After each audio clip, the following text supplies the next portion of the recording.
أول بدت كيسة دسي إسحلقا ذلك يالي إنغالي هذا ذلك يالي إنغالي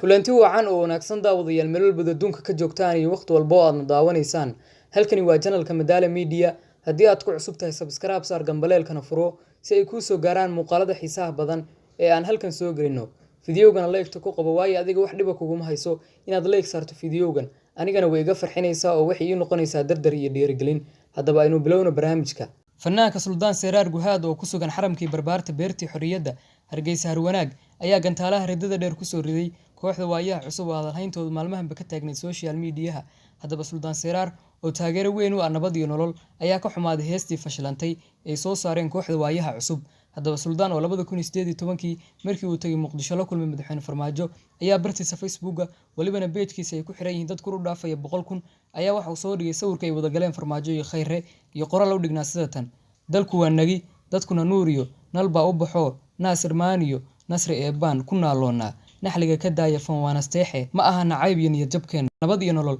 inaan wadanahay niyadda galiyo waxaan nuxur lahayn ku noogina way haddaba heesan kooban ee nuxurka xambaarsan ee Suldaanku isla soo kala jeeday ayaa u muuqata mid lagu gamaayo waayaha cusub haddaba daawadayaal waxaa jira fanaaniin badan oo u hiiliyay dawladda fanaaniintaas oo ay ka mid yihiin Xariir Axmed Farxiye Kabayare Dalmaryare Maslax Mideeye Digriyo Cabdi iyo Nimcaan Hilaac iyo sidoo kale fanaanka Marwaan Yare iyo Ilka Casaqays dhamaantoodna waxay ka xumaadeen heestii nabar iyo naxdin haddaba waxaa bilowday xamaasadii doorashada waxaana lagu jiraa waqtigii kala guurka xaaladda bariga dhexe ayay maraysaa Soomaali Ilaahay qalbiyadooda burcad hayso mariyo baan leenahay daawadayaal barnaamijkeena kooban intaas ayaan ku soo afmeerayaa fadlan muuqaalka haddii aad ka heshay like saar channelkana subscribe saar siina share garow asxaabtaada la wadaag ordag madaxweynaha Turkiga haddaad mucaarad noqon lahayd mucaaradkeed noqon lahayd mucaaradka Somaliland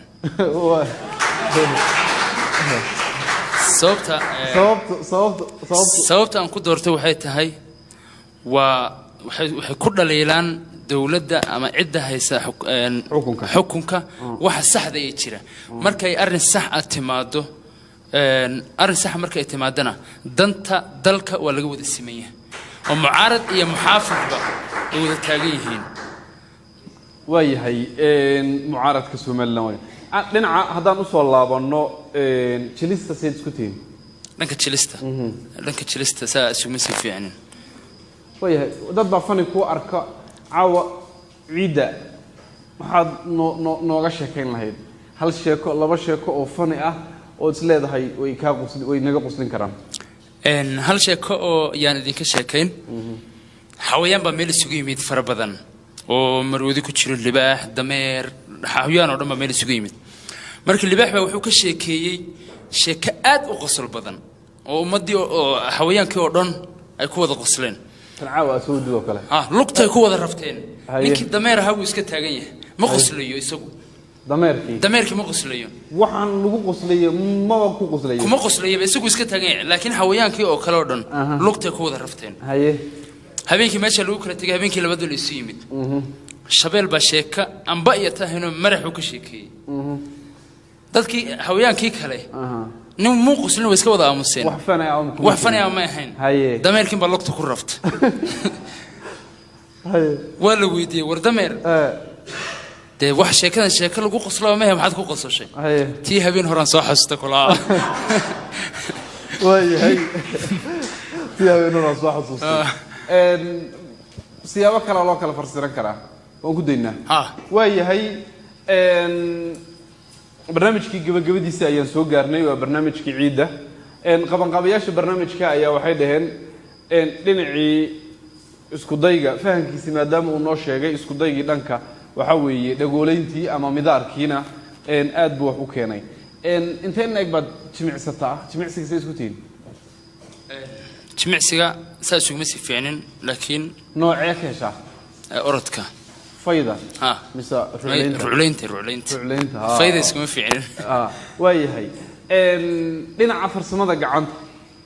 say isku tihiin farsamada gacanta saa iskuma fiicnin cuntooyinka ma karin taqaanaa ما يعنتوينك فول كان كرا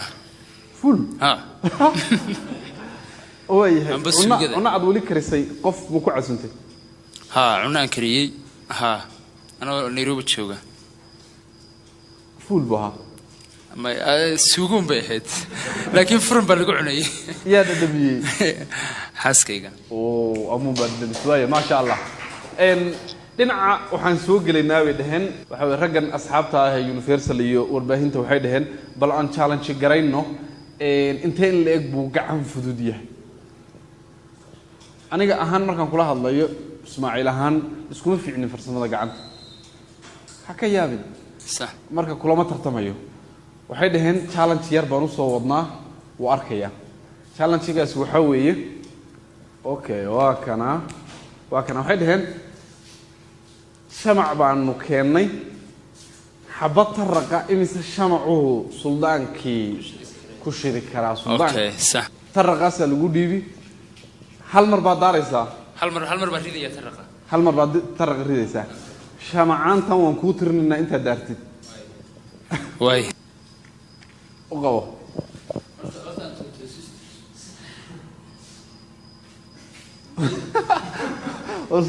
ما توصي يعني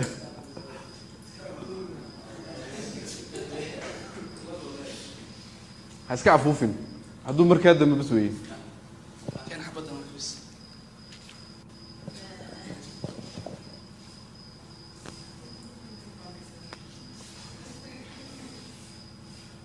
أجي وأجوبتي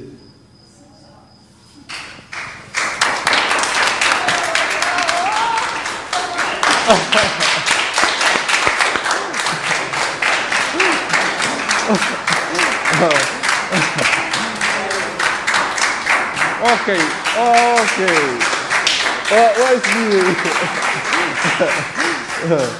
وارسبي قاعد فضيت والله صوبحي aad buu mahadsan yahay suldaan seraar guhaad oo ah hobalka ciid al-fidriga ee 1441 ka nugula ciidaya magaalada Jigjiga hadaan nahay bahda Universal TV iyo waliba taageerayaashiisa waxaan si gaar ah ugu mahadnaqaynaa waa Turkey style carwada dharka iyo uduga oo ay leedahay gabadh ugaasadayadii hooda ugaas mahad oo ayada gacan weyn ka qaadatay qabanqaabada iyo isku dubaridka barnaamijkan Turkey style ayaa gacan ka geysatay qabanqaabadiisa aad baan ugu mahadnaqaynaa waa dhalinyarta dhinaca waxa weeye ganacsiga dhawaan ku biiray oo waxa weeye waxay ku takhasustay dharka ragga noocyadiisa kala duwan waayahay waa gabagabadii baan soo gaarnay annagoo aad ugu mahadnaqayno dhammaan ka soo qaybgalayaasha iyo waliba howlwadeennada barnaamijkan isku soo dubariday suldaan dadka intaysan aad noogu caajisin heestii labaad baan isleeyahay aan miiska u soo saarno waa hees cusub aan ku sii dayno kadibna bal aan isla xal wareysano barnaamijka sax soo xirno waa heeska labaad in barnaamijka ugu talagalay waxa eriyada sameeyay abaan xaraf laxanka dab jacayl baa sameeyay muusiga maca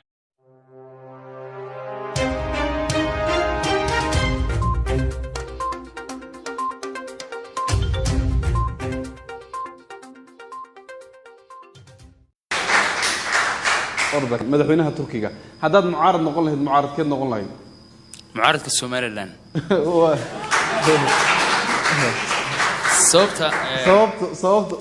sababta aan ku doortay waxay tahay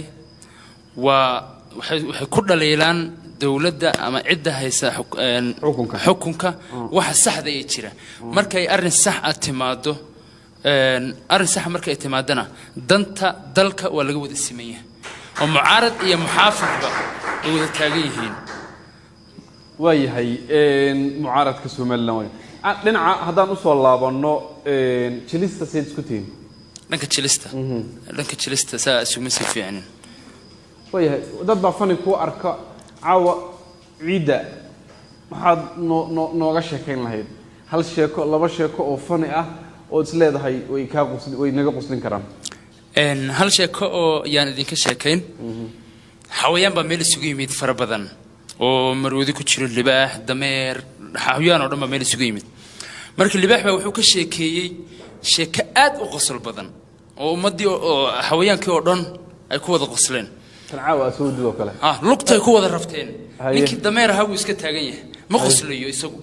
dameerkii dameerkii ma qoslayo waxaan lagu qoslayo ma ku qoslayo kuma qoslayo